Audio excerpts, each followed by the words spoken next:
આજે આપણે વાત કરીશું ઇન્ટેલેક્ચુઅલ પ્રોપર્ટી એક રાઇટની વિશે. તો હું છું એડવોકેટ આનંદ આહિર. તો આજે આપણે ઇન્ટેલેક્ચુઅલ પ્રોપર્ટી એક રાઇટ બૌદ્ધિક સંપદાનો અધિકાર વિશે જાણીએ. તો આ બૌદ્ધિક સંપદાનો અધિકાર શું છે અને શા માટે લેવામાં આવે છે અને શા માટે આપવામાં આવે છે અને તેના ફાયદા અને એના ગેરફાયદા વિશે આપણે ટૂંકમાં માહિતી મેળવીએ. તો સૌપ્રથમ આપણે બૌદ્ધિક સંપદાનો અધિકાર વિશે ટૂંકમાં પરિચય લઈએ.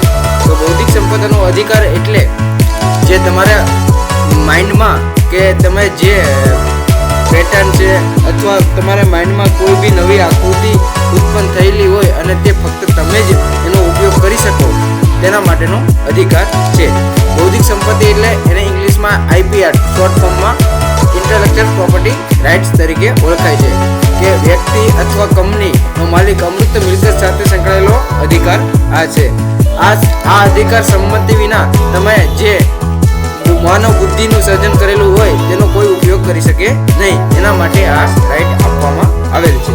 તો બૌદ્ધિક સંપત્તિ એ દરેક વ્યક્તિ કોઈ પણ વિજ્ઞાન, સાહિત્ય અથવા કલાત્મક ઉત્પાદનના પરિણામો, નૈતિક અને ભૌતિક હિતોના રક્ષણ માટે જે અધિકાર આપવામાં આવે તેને બૌદ્ધિક સંપદાનો અધિકાર તરીકે ઉલ્લેખ કરવામાં આવેલો છે.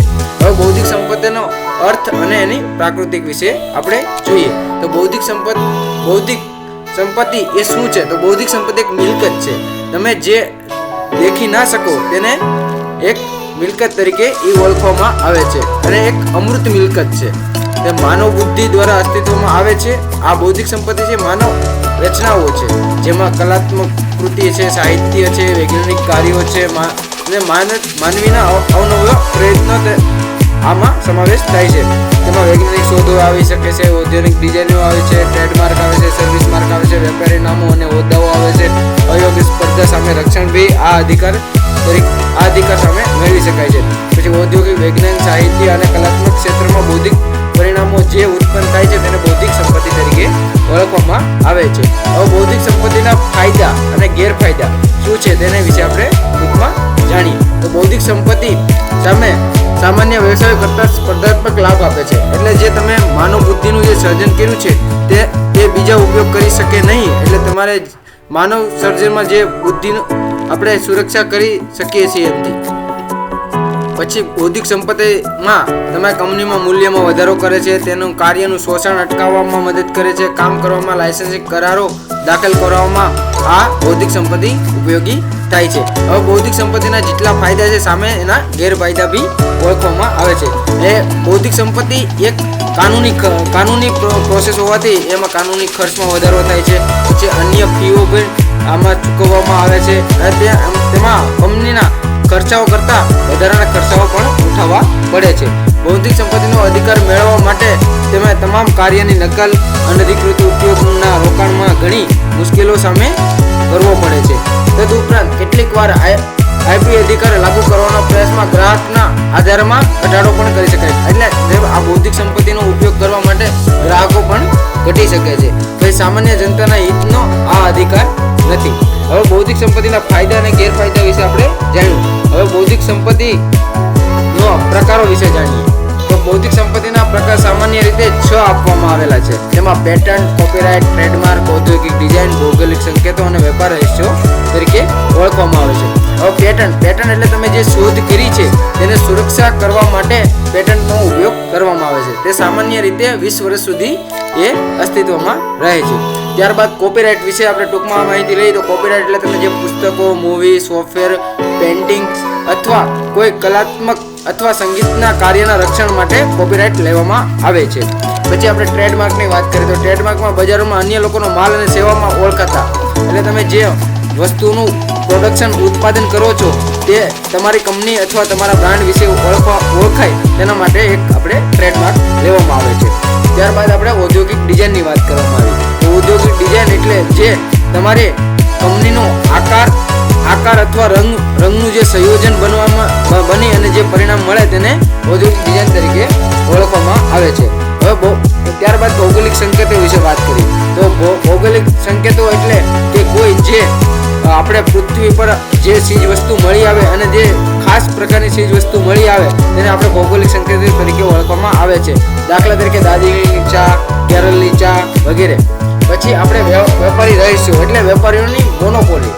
આજના આપણે શોર્ટ ફોર્મમાં આપણે ગુજરાતીમાં જોવા જઈએ તો વેપારીઓ જે ગોપનીય વસ્તુથી જે પ્રોડક્શનમાં જે નફો મેળવે છે તેને આપણે વેપારી રહીશો તરીકે પણ ઓળખવામાં આવે છે. તો આપણે આ રીતના 6 પ્રકારોની વાત કરવામાં આવી છે.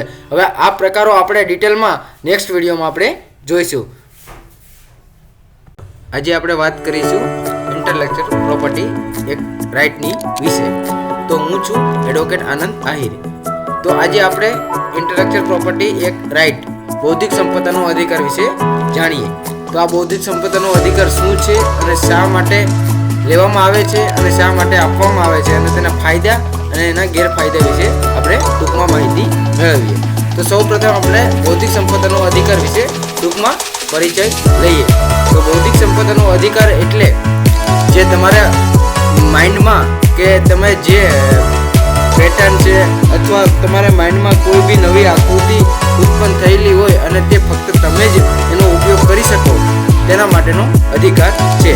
બૌદ્ધિક સંપત્તિ એટલે એને ઇંગ્લિશમાં IPR શોર્ટ ફોર્મમાં ઇન્ટેલેક્ચુઅલ પ્રોપર્ટી રાઇટ્સ તરીકે ઓળખાય છે કે વ્યક્તિ અથવા કંપનીનો માલિક અમૂર્ત મિલકત સાથે સંકળાયેલો અધિકાર આ છે. આ અધિકાર સંમતિ વિના તમે જે માનવ બુદ્ધિનું સર્જન કરેલું હોય તેનો કોઈ ઉપયોગ કરી શકે નહીં. એના માટે આ રાઇટ આપવામાં આવેલ છે. તો બૌદ્ધિક સંપત્તિ એ દરેક વ્યક્તિ કોઈ પણ વિજ્ઞાન, સાહિત્ય અથવા કલાત્મક ઉત્પાદનના પરિણામો, નૈતિક અને ભૌતિક હિતોના રક્ષણ માટે જે અધિકાર આપવામાં આવે તેને બૌદ્ધિક સંપદાનો અધિકાર તરીકે ઉલ્લેખ કરવામાં આવેલી છે. હવે બૌદ્ધિક સંપદાનો અર્થ અને એની પ્રાકૃતિક વિશે આપણે જોઈએ. તો બૌદ્ધિક સંપત્તિ એ શું છે? તો બૌદ્ધિક સંપત્તિ એક મિલકત છે. તમે જે દેખી ના શકો તેને એક મિલકત તરીકે ઓળખવામાં આવે છે અને એક અમૂર્ત મિલકત છે. તે માનવ બુદ્ધિ દ્વારા અસ્તિત્વમાં આવે છે. આ બૌદ્ધિક સંપત્તિ છે માનવ રચનાઓ છે જેમાં કલાત્મક કૃતિ છે, સાહિત્ય છે, વૈજ્ઞાનિક કાર્યો છે અને માનવીના અવનવા પ્રયત્નો આમાં સમાવેશ થાય છે. તેમાં વૈજ્ઞાનિક શોધો આવી શકે છે, ઔદ્યોગિક ડિઝાઇનો આવે છે, ટ્રેડમાર્ક આવે છે, સર્વિસ માર્ક આવે છે, વેપારી નામો અને હોદ્દાઓ આવે છે. અયોગ્ય સ્પર્ધા સામે રક્ષણ બી આ અધિકાર સામે મેળવી શકાય છે. પછી ઔદ્યોગિક, વૈજ્ઞાનિક, સાહિત્ય અને કલાત્મક ક્ષેત્રમાં બૌદ્ધિક પરિણામો જે ઉત્પન્ન થાય છે તેને બૌદ્ધિક સંપત્તિ તરીકે ઓળખવામાં આવે છે. હવે બૌદ્ધિક સંપત્તિના ફાયદા અને ગેરફાયદા શું છે તેને વિશે આપણે ટૂંકમાં જાણીએ. તો બૌદ્ધિક સંપત્તિ સામે સામાન્ય વ્યવસાય કરતાં સ્પર્ધાત્મક લાભ આપે છે. એટલે જે તમે માનવ બુદ્ધિનું જે સર્જન કર્યું છે તે બીજા ઉપયોગ કરી શકે નહીં. એટલે તમારે માનવ સર્જનમાં જે બુદ્ધિનો આપણે સુરક્ષા કરી શકીએ છીએ એમથી. પછી બૌદ્ધિક સંપત્તિમાં તમે કંપનીમાં મૂલ્યમાં વધારો કરે છે, તેનું કાર્યનું શોષણ અટકાવવામાં મદદ કરે છે, કામ કરવામાં, લાયસન્સિંગ કરારો દાખલ કરવામાં આ બૌદ્ધિક સંપત્તિ ઉપયોગી થાય છે. હવે બૌદ્ધિક સંપત્તિના જેટલા ફાયદા છે સામે એના ગેરફાયદા બી ઓળખવામાં આવે છે. એ બૌદ્ધિક સંપત્તિ એક કાનૂની પ્રોસેસ હોવાથી એમાં કાનૂની ખર્ચમાં વધારો થાય છે. પછી અન્ય ફીઓ પણ આમાં ચૂકવવામાં આવે છે અને તેમાં કંપનીના ખર્ચાઓ કરતાં વધારાના ખર્ચાઓ પણ ઉઠાવવા પડે છે. બૌદ્ધિક સંપત્તિનો અધિકાર મેળવવા માટે તમે તમામ કાર્યની નકલ, અનધિકૃત ઉપયોગના રોકાણમાં ઘણી મુશ્કેલીઓ સામે કરવો પડે છે. તદુપરાંત કેટલીક વાર IP અધિકાર લાગુ કરવાનો પ્રયાસમાં ગ્રાહકના આધારમાં ઘટાડો પણ કરી શકાય. એટલે આ બૌદ્ધિક સંપત્તિનો ઉપયોગ કરવા માટે ગ્રાહકો પણ ઘટી શકે છે. ભાઈ સામાન્ય જનતાના હિતનો આ અધિકાર નથી. હવે બૌદ્ધિક સંપત્તિના ફાયદા અને ગેરફાયદા વિશે આપણે જાણ્યું. હવે બૌદ્ધિક સંપત્તિનો પ્રકારો વિશે જાણીએ. તો બૌદ્ધિક સંપત્તિના પ્રકાર સામાન્ય રીતે 6 આપવામાં આવેલા છે. તેમાં પેટન્ટ, કોપીરાઇટ, ટ્રેડમાર્ક, ઔદ્યોગિક ડિઝાઇન, ભૌગોલિક સંકેતો અને વેપાર રહસ્યો તરીકે ઓળખવામાં આવે છે. હવે પેટન્ટ એટલે તમે જે શોધ કરી છે તેને સુરક્ષા કરવા માટે પેટન્ટનો ઉપયોગ કરવામાં આવે છે. તે સામાન્ય રીતે 20 વર્ષ સુધી એ અસ્તિત્વમાં રહે છે. ત્યારબાદ કોપીરાઇટ વિશે આપણે ટૂંકમાં માહિતી લઈએ. તો કોપીરાઇટ એટલે તમે જે પુસ્તકો, મૂવી, સોફ્ટવેર, પેઇન્ટિંગ અથવા કોઈ કલાત્મક અથવા સંગીતના કાર્યના રક્ષણ માટે કોપીરાઇટ લેવામાં આવે છે. પછી આપણે ટ્રેડમાર્કની વાત કરીએ તો ટ્રેડમાર્કમાં બજારોમાં અન્ય લોકોનો માલ અને સેવામાં ઓળખાતા, એટલે તમે જે વસ્તુનું પ્રોડક્શન ઉત્પાદન કરો છો તે તમારી કંપની અથવા તમારા બ્રાન્ડ વિશે ઓળખાય તેના માટે એક આપણે ટ્રેડમાર્ક લેવામાં આવે છે. ત્યારબાદ આપણે ઔદ્યોગિક ડિઝાઇનની વાત કરવામાં આવી. તો ઔદ્યોગિક ડિઝાઇન એટલે જે તમારી કંપનીનો આકાર આકાર અથવા રંગનું જે સંયોજન બની અને જે પરિણામ મળે તેને ઔદ્યોગિક ડિઝાઇન તરીકે ઓળખવામાં આવે છે. હવે ત્યારબાદ ભૌગોલિક સંકેતો વિશે વાત કરીએ તો ભૌગોલિક સંકેતો એટલે કે કોઈ જે આપણે પૃથ્વી પર જે ચીજ વસ્તુ મળી આવે અને જે ખાસ પ્રકારની ચીજ વસ્તુ મળી આવે તેને આપણે ભૌગોલિક સંકેતો તરીકે ઓળખવામાં આવે છે. દાખલા તરીકે દાર્જિલિંગની ચા, કેરળની ચા વગેરે. પછી આપણે વેપારી રહીશું એટલે વેપારીઓની મોનોપોલી. આપણે શોર્ટ ફોર્મમાં આપણે ગુજરાતીમાં જોવા જઈએ તો વેપારીઓ જે ગોપનીય વસ્તુથી જે પ્રોડક્શનમાં જે નફો મેળવે છે તેને આપણે વેપારી રહીશું તરીકે પણ ઓળખવામાં આવે છે. તો આપણે આ રીતના 6 પ્રકારોની વાત કરવામાં આવી છે. હવે આ પ્રકારો આપણે ડિટેલમાં નેક્સ્ટ વિડીયોમાં આપણે જોઈશું.